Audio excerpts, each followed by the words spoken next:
Mississippi's. And rushing into the studio from the Capitol, Senator Brice Wiggins. He represents District 52. That is down on the beautiful Mississippi Gulf Coast, Jackson County, chair of the Senate Judiciary Aid Committee. That's correct. Yeah, appreciate it, Senator. Definitely. Thanks for coming in. That's right. Busy Thank you for week. having me. Yeah, and I know you guys been meeting this morning, right? Yeah, on the Senate, we were taking up conference reports. And then yesterday we did what's called a suspension resolution and extended the deadlines for the appropriations. So that gave us a little bit of breathing room. Okay. All right. So the I don't know that I've talked to you since we've been in session this particular year. Well, we've been kind of busy. Had our head down. We've been kind of busy with our other thing going on down in South Mississippi. So, yeah. But as many of you know, we're running for Congress, right. And we've had tremendous support, and I appreciate all the support that we've had. But I wanted to honor the obligations that I had for here, obviously. And so the last 2 weeks during this conference weekend, finishing up, that's what I've been doing, and that's why you sent me here. Yeah, well, we appreciate that because there's been a lot of stuff happening, and I know you guys have been busy. It's kind of hard to get away, but we like to keep the citizens of Mississippi informed as to the... No, I definitely appreciate it. It's because it's been an interesting session, no doubt. Yeah, it has been. And I'm happy to talk about that. Yeah. But it's been we can see the light at the end of the tunnel, and things are moving. And I think I will say this, Gerard, when the dust settles, I think this is pretty much going to be a very momentous session. And talking about what people, conservative principles, but also what people have asked for. Medical marijuana passed. We'll have the largest teacher pay raise in the history of Mississippi. We will have the largest tax cut, which places Mississippi what I've been told, the fifth best in the country. Yeah. We will have done the CRT legislation, critical race theory. Mm-hmm. I think the vaccine stuff is still pending. In our case, in the cases that I've been working on, the legislation we just passed, I got off the floor passing the equal pay legislation, which Attorney General Lynn Fitch has pushed, and many out there, including the Republican women, have asked us to do. Okay, this is what's happened, in my opinion, with Republican leadership. And I think that's a really good session. So we'll see where that goes, but I'm proud that we can get there. And look, as is every session, stuff dies, doesn't get there. It's a process. But, I've always said I stand on my record, and that record includes everything from pro-Second Amendment to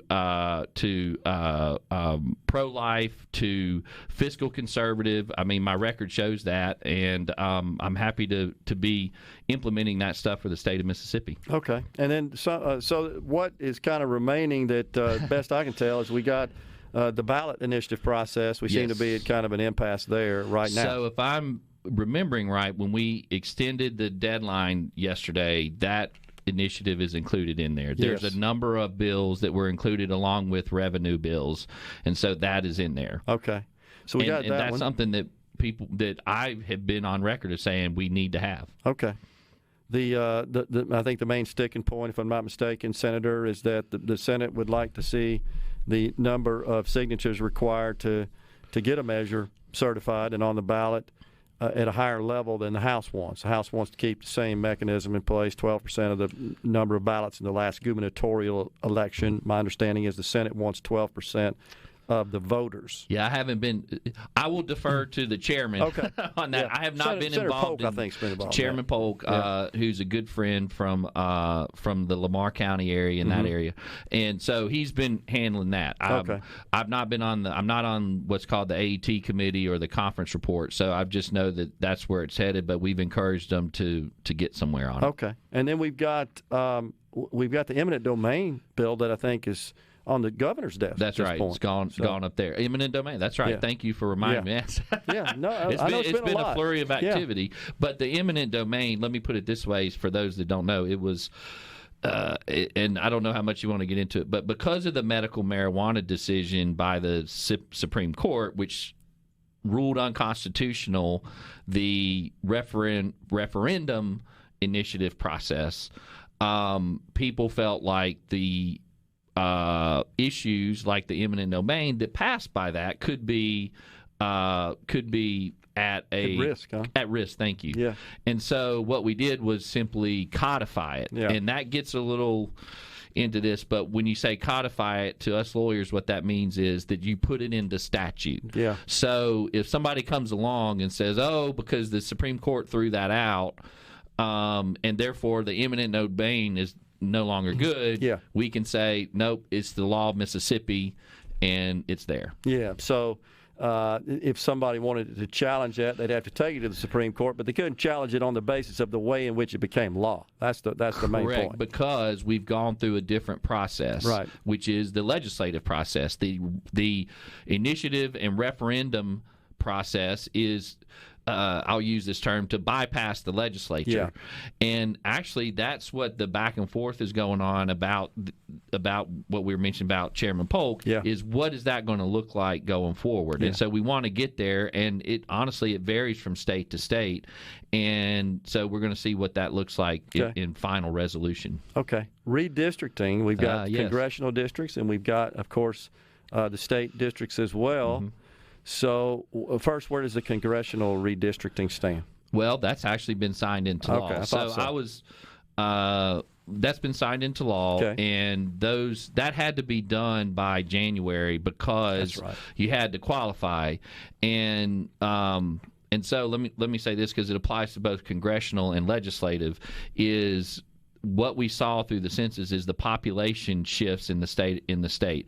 Bottom line is it's growing in the DeSoto County area, North Mississippi. It's growing down on the coast. Mm-hmm. And so the congressional districts in particular, well, all the districts have to reflect that.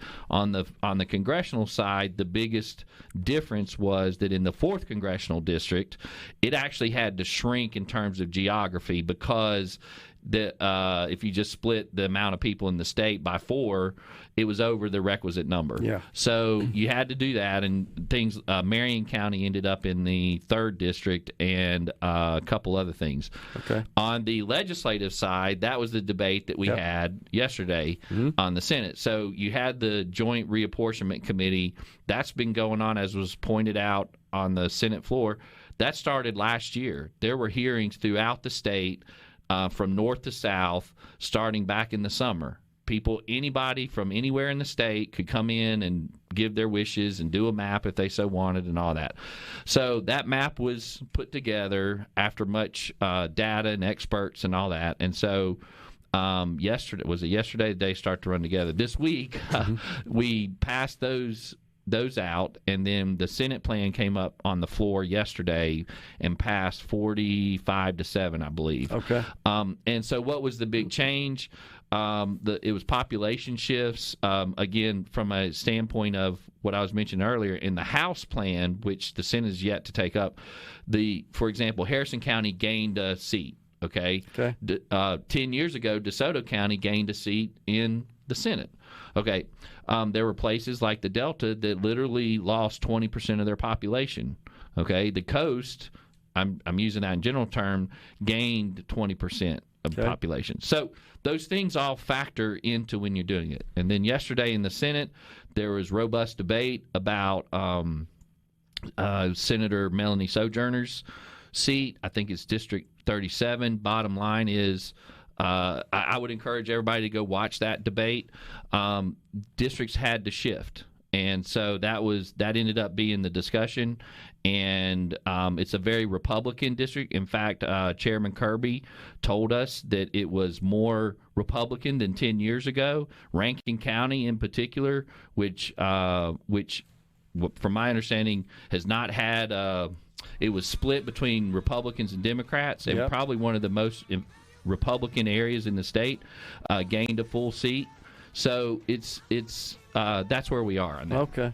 You can hang around. Get very technical. Yeah, well, because I got a couple of questions for you. Sure. You can hang around. Yes, we got Senator Brice Wiggins in the Element Wealth Studios on midday. Stay with us. We'll be right back. We've got Senator Brice Wiggins. He chairs the Senate Judiciary A Committee. He's in the studio. We're just talking about the redistricting process, which was a big task for the legislature this year, coming off the most recent 2020 census. That's always part of the responsibilities. So there's a lot of word out there. I don't know if you want to call it rumor or whatever, but of course, everybody's got an electronic device connected to the internet, and they can say just about anything they want. They can publish videos and all sorts of other stuff, but there is a lot of buzz that the Lieutenant Governor, Delbert Hosemann, orchestrated the map such that Senator Melanie Sojourner's district would be essentially eliminated and drawn out. And just as you've said, Senator, there was robust debate, were your words, yesterday regarding that. Some, I guess, speaking in favor of redrawing the map, even offering Senator McDaniel, I believe, an amendment to do so. Correct. And then other senators rose and also gave some commentary and offered their thoughts on this as well. I'll just ask you point blank, to the extent you can answer and know, was the Lieutenant Governor influential, and was he a factor personally in what ended up being the elimination of Senator Sojourner's district? No, that I know of, or any indication that I have. And let me start off by saying this. Okay. Senator Sojourner, and I call her Melanie, yep, because we're friends. Sure. I consider her a friend. We came into the Senate together. Okay. So we go back, 10 years? Sure. And we've served together. I have a tremendous amount of respect for her. And I know she does for me. How do I know that? Because before yesterday's debate on the Senate floor, I went up to her, I approached her, and out of respect for her, I told her where I was voting on this. Okay. And as I mentioned earlier, the vote on the plan was 45-7. She deserved that from me. Okay. Melanie is a conservative stalwart. Mm-hmm.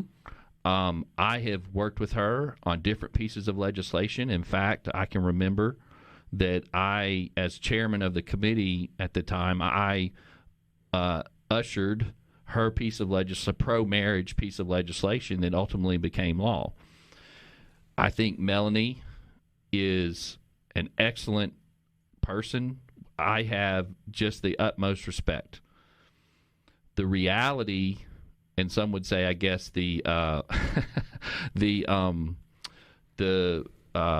bad part of redistricting is you have to deal with what's in front of you, and that is the population shifts.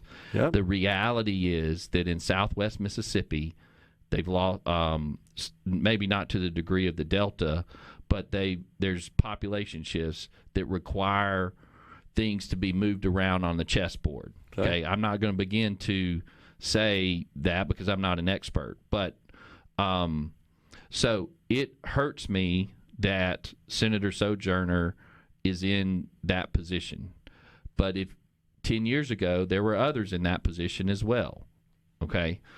And it also, as was pointed out yesterday, that in the House map there are others who have been put against each other, or a district that went away. That is the process. Okay. Speaking of the process, and this came out yesterday as well, starting in, I think, July of last year, there were literally hearings throughout the state, Hattiesburg, Gulfport, I think Natchez, up in North Mississippi, that anybody and everybody could attend, and in fact people did attend, and they were all streamed live. And the rules, so to speak, allowed anybody, any citizen, you could be Joe Blow from Puckett, Mississippi, and walk in and present a map. And some people did do that. Yep. So this idea that it was a secret somewhere, the facts don't necessarily add up to that.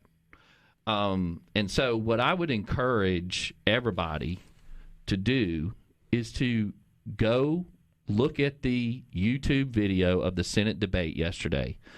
can pull it up, and it starts at hour 40 mark. Rhino, you may want to share that on our site, huh? And listen and watch the debate. Okay. One of the ones who, and so in the debate, what happened was the Democrats came with a plan, and that was rejected, an amendment to the plan. Okay, that was voted down. So then Senator Chris McDaniel came with his plan, and that's where the debate happened, and ultimately that amendment was voted down. Okay. I would encourage everybody to watch that debate, and because you'll see a few people, but there's been a lot of talk, I know, about the Republicanness of the districts and all. One of those people questioning him was Senator Daniel Sparks. His district was represented by a Democrat last time. Senator Suber, his district was represented by a Democrat last time. Let's see. There was about 3 swing votes that go either way, the Democrats, and are now held by Republicans, and that's not going to change. Okay. Roughly 60% of Mississippians are Republican. President Trump got 58% of the vote. Under the new map, 70% of the Senate is Republican. So I think, as so much of the case tends to be, we just need to look at what the facts are and understand where they are. And so there were a number of people debating and questioning on the maps, and I encourage everybody again to go look at the debate, and you'll see what questions were brought up. And I will say it was a very good debate. And Senator McDaniel did a fabulous job, and as any member in that body could do, he brought forward a map, and he said, here's it is, and I'm putting forward an amendment. And you know what? Any member can do that, and I appreciate that. And I've worked with Senator McDaniel on a tremendous amount of stuff. Okay. And our votes are very, very similar. We don't always agree. Sure. And I would be scared if we all agreed 100% of the time. Sure. We all know Ronald Reagan's adage, if you agree with me 80% of the time, you're not my enemy, you're my friend. Sure. Because that's the process. Okay, so Senator McDaniel brought forward that map, and it was, as is the process, debated on, and people asked questions. And one of the things that people will see on that debate is that people asked how long that he had he shown the maps to anybody, and he of course said he'd been working on it I guess for 24 hours. His contention was that didn't get to see the final maps. That's when the debate occurred about having these meetings and all. So the process was there. So back to your original question. Yep. Chairman Kirby chaired it in the Senate, and Jim Beckett, Representative Beckett, chaired it in the House. They are the chairman.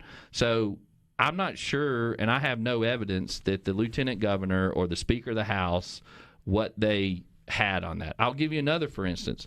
Down by my way, District 47, which people used to know it as the Ezel Lee District. It went all the way from Picayune across the state into Pascagoula. Okay. That is now represented by, well, let me back up. 10 years ago, that actually got shrunk where it stopped in the St. Martin area of Jackson County. Okay. So then, under this district, now, as represented by Senator Seymour, it moved east and got smaller and represents parts of North Jackson County and Stone County. And here's why that's important. As a mayor of the committee, we went around, and I spent a lot of time in Stone County. I heard from it, and the number one thing I heard was, Senator Wiggins, we have no representation. Why? Because that old district, you could win the part of Jackson County and the part of Pearl River County and win the district without having to consider Stone County. Yeah. That cannot happen anymore under the current district. Makes sense. Okay, so that is stuff that goes in that has to be taken into consideration. So I know that stuff's been put out there, not so much directed at me or anything, and I think Senator Sojourner is I think she can win her district. I think that she is one of the hardest working people I know. She stands up and represents her community and her district and that part of Southwest Mississippi, and I think it's great. And so I think she has a future, and I hope people will go look at the video of the debate and see what went on. I just want to say I agree with you. I know Melanie as well. I think she's okay if I call her that. And I agree with you. And I just really wanted to get your take on what caused this. And there's just all this clutter about it, I guess. And it's a good way, noise, as they say. and I don't know what's true and what's not, obviously. And you're involved, and best you know, the lieutenant governor. We got a break right. Can you hang around? We got one more segment left on the show. You can stay with us. We can talk. Thanks. We got Senator Brice Wiggins in the Element Well studio. Stay with us. So, I think, Senator, the message that I've gotten from you today is go watch the video to see what's going on, and just to kind of recap, to your knowledge, I think it's the way you prefaced it, you're not aware of any involvement by the lieutenant governor in orchestrating what ended up happening to Senator Sojourner. No, I'm not. No. To summarize, you entered the Senate the same year, came in. You're friends. We are. I am as well. And, it's just there's so much, as I said, so much noise. It's hard to get, and I don't want to start pointing fingers at anybody without knowing the facts. And just to make another example, because we were talking about it off the air, down my way, Senator Mike Thompson, Republican, that was Debbie Dawkins' district, who was a longtime Democrat. He's a Republican. He won that with probably a 54-55% BVAP.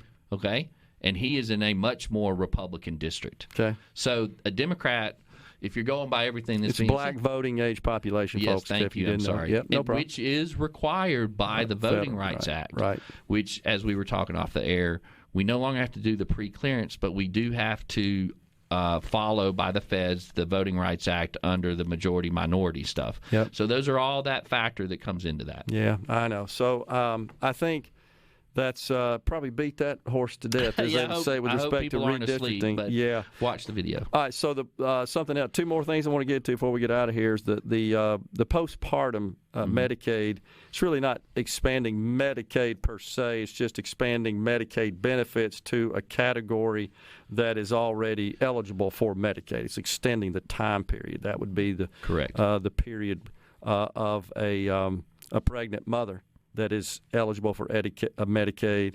It would be the period after they give birth, or however the pregnancy ends up, for 12 months, I think. Is that right? Or is it 6 months? I think it's 12 months. I think it's 12. All right, so what's the status of that? The Senate, it was revived under the deadline I mentioned earlier, the suspension resolution, and we had a vote yesterday, and it passed that. So I think that part's going to the House. Yeah, okay. So it's still alive. Okay. This Karen and Ripley, a listener, says wants to know about it. With Mississippi leading the country in abortion, no, I don't think that's the case whatsoever. The abortion charge. Okay, it's a typo. I got it. Yeah, is this something that would be very important when our Supreme Court?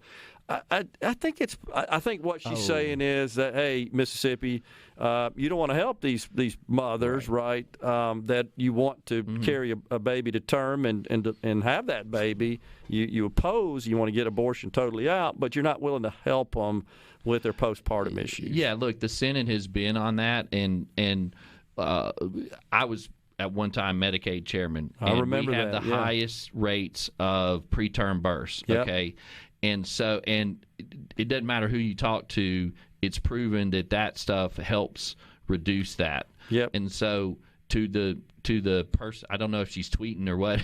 No, she just sent a text. But to her point is, it's the mothers we're trying to help and the babies and reduce that. And it's not adding, it's not expansion as you were indicating. It's on life support. Slim chance in the House, I would say, at this point. Yes. And but we should at least point out this is not signing up for full-blown Medicaid expansion per se, as has been, which would extend full coverage to all able-bodied adults below a certain income level. The big problem I think we do have, Senator, I'd like to see change is that there's really not too much required to prove that one is pregnant in order to. Well, you know about that. So. Gerard, this is why. And a woman is pregnant, by the way, not one. I apologize. I don't believe men can be pregnant. But please forgive me if going this route. But this is why you need people in Congress who will do this. All those rules, I agree. All those rules are done by the Congress level. And the feds. And when the agency does it, Congress has to get in. And is that because we're talking about it, that seems to tell me that's not working or somebody's not doing their job. Totally agree. It's how we end up. I think estimated $80 billion a year of fraud in Medicaid and Medicare, and you know a lot about that as well. I've been down that road, and when I took over as Medicaid chairman, there were deficits for 4 years in a row. When I took over working with Drew Snyder, we stopped the deficits.